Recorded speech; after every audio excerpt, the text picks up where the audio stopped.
చూస్తే కొమరం భీం జిల్లాలో పెద్ద పులి హల్చల్ చేస్తోంది. జాతీయ రహదారి దగ్గర పెద్ద పులి సంచరిస్తూ కనిపించింది. 4 రోజుల నుంచి వాంకిడి మండలంలో పులి తిరుగుతోంది. సరిహద్దులో మహారాష్ట్ర అటవీ ప్రాంతం నుంచి రాకపోకలు సాగిస్తోంది. ప్రస్తుతం గోయగాం అటవీ ప్రాంతంలో ఉంది.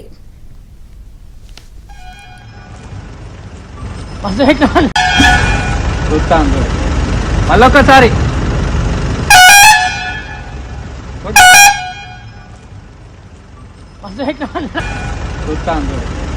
మళ్ళొకసారి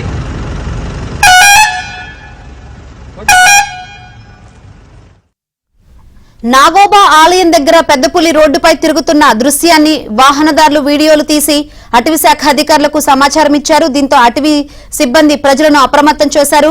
పులి కదలికలు ఉన్న ప్రాంతంలో కెమెరాలు అమర్చారు. మహారాష్ట్ర అధికారుల సమన్వయంతో పులి సంచారాన్ని మానిటరింగ్ చేస్తున్నారు. పక్కనే మహారాష్ట్రలో తాడోబా పులుల అభయారణ్యం నుంచి పెద్ద పులి ఇటువైపుకు వచ్చినట్లు అటవీ శాఖ అధికారులు నిర్ధారించారు. పెద్ద పులి సంచారంతో ప్రజలు తీవ్ర భయాందోళన చెందుతున్నారు. మళ్ళొకసారి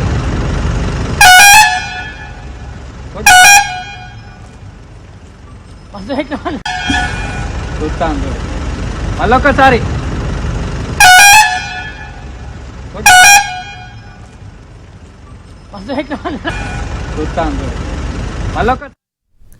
మరిన్ని వివరాలు అందించేందుకు మా ప్రతినిధి మాంతయ్య సిద్ధంగా ఉన్నారు. మాంతయ్య, పెద్ద పులి సంచారంతో ప్రజలు తీవ్ర భయాందోళనలో ఉన్నట్లు కనిపిస్తుంది. ఏం చెప్తున్నారు అటవీ శాఖ అధికారులు? ఎటువంటి జాగ్రత్తలు సూచిస్తున్నారు? శాంకరి, ఈ పెద్ద పులి సంచారం నేపథ్యంలో అటవీ శాఖ అధికారులు అలర్ట్ అయ్యారు. అటవీ గ్రామాల ప్రజలకు హెచ్చరికలు జారీ చేశారు. అత్యవసరం ఉంటే తప్ప అటవీ ప్రాంతాల్లోకి వెళ్లొద్దు, ఒంటరిగా వెళ్ళకూడదని చెప్పారు. అదేవిధంగా అటవీ ప్రాంతాల్లో ఆనుకుని ఉన్న పంట పొలాలు, చేనులకు కూడా కూలీలు కావచ్చు, రైతులు కావచ్చు, గుంపులుగా వెళ్లాలని చెప్పి చాటింపు వేసిన పరిస్థితి. ఈ సీజన్ ఏదైతే ఉందో శీతాకాలం పులుల మీటింగ్ సమయం, ఈ నేపథ్యంలో పులులన్నీ కూడా బయటికి వస్తున్నాయి తోడు కోసం. ప్రస్తుతం వచ్చిన పులి 4 రోజుల నుంచి కూడా మహారాష్ట్రలోని తడోబా అభయారణ్యం నుంచి ఇటువైపు వచ్చింది. మొత్తం కూడా ఇటు మహారాష్ట్ర, ఇటు సరిహద్దు ప్రాంతంలో రాకపోకలు కొనసాగిస్తా ఉంది.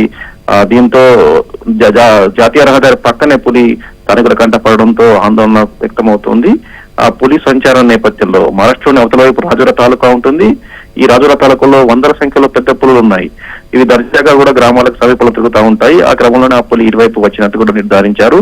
2 వైపులా కూడా 2 రాష్ట్రాల అధికారులు కెమెరాలు అమర్చి ఆ పులిని కదలికలను మానిటరింగ్ చేస్తా ఉన్నారు. ప్రజలతో అప్రమత్తంగా ఉండాలని సూచించారు. ఇంకా కూడా పులులు తిరుగుతా ఉన్నాయి. ఉమ్మడి జిల్లా వ్యాప్తంగా కూడా 4-5 పులులు ప్రస్తుతం శైర విహారం చేస్తున్న పరిస్థితి కనిపిస్తోంది. ఈ సీజన్ పులుల మీటింగ్ సమయం కావడంతో ఎవరు కంటపడ్డా కూడా పులులు దాడి చేసే అవకాశం ఉంటుందని చెప్పి అటవీ శాఖ అధికారులు హెచ్చరికలు జారీ చేస్తా ఉన్నారు. గతంలో కూడా ఇదే సీజన్ లో నవంబర్ నెలలోనే ముగ్గురు రైతులను పెద్ద పులి హతమార్చిన ఘటనల సందర్భాలు ఉన్నాయి. ఈ నేపథ్యంలో ఈ నవంబర్, డిసెంబర్, జనవరి ఈ 3 నెలలు కూడా ప్రజలందరూ అలర్ట్ గా ఉండాలి, అప్రమత్తంగా ఉండాలని చెప్పి కూడా అటవీ శాఖ అధికారులు సూచిస్తున్నారు. Shankari, right Manthaiah, thank you. మళ్ళొకసారి